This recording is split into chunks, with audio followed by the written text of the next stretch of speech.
I was mopping the floor of my laundromat at 1 a.m. when a little girl squeezed through the gap under the security shutter and grabbed my ankle. "Please," she whispered, "don't let them find me." She was maybe 8, no shoes, a nightgown soaked through from the rain, and a fresh bruise blooming under her left eye. I dropped the mop. "Where are your parents, sweetheart?" "They're coming," she said, and I didn't know yet if that meant help or danger. I locked the front door and pulled her behind the folding counter just as headlights swept across the windows.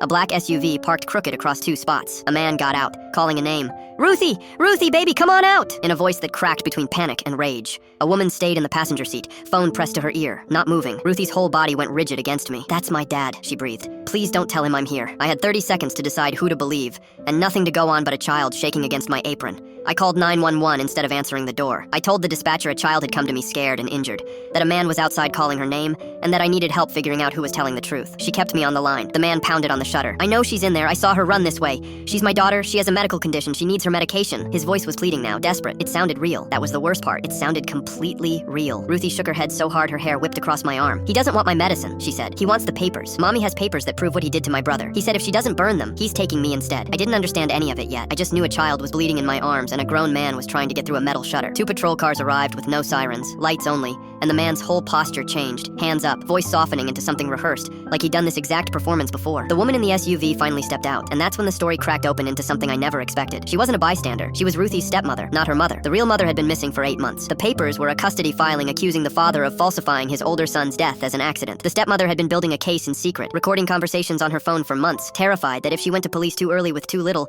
he'd disappear the way the mother had. Tonight, she'd finally tried to leave with Ruthie, and he'd chased them 4 blocks on foot before the SUV lost him at a light, except Ruthie had jumped out at the corner, sure she could hide better alone than in a car he already recognized. An officer played 10 seconds of the stepmother's recordings right there in the parking lot. The father's voice, unmistakable, threatening to make Ruthie disappear like her brother if the divorce papers went through. Ruthie heard it. Her whole face just emptied out. They separated the 2 adults. Ruthie wouldn't let go of my sleeve, not for the paramedics, not for the officer trying to walk her to a car. "Am I going to see my mom again?" she asked me. Not the officer, not the stepmother. Me, a stranger with a mop bucket, the real one. I didn't have an answer. Nobody did, not that night. The investigators told me later there was an open case connected to the older son's death, that the recordings gave them enough to reopen it, that Ruthie and her stepmother were placed somewhere safe while it moved through court. I think about the father's voice sometimes, how ordinary it sounded calling her name in the parking lot, how a stranger listening from outside would have sworn he was just a scared dad. I think about the stepmother, who broke a dozen rules and maybe a few laws just gathering proof nobody would believe otherwise. I think about Ruthie asking me, of all people, whether she'd see her mother again. I still don't know what happened to that woman, neither does Ruthie. Some nights I catch myself listening for small feet outside my shutter,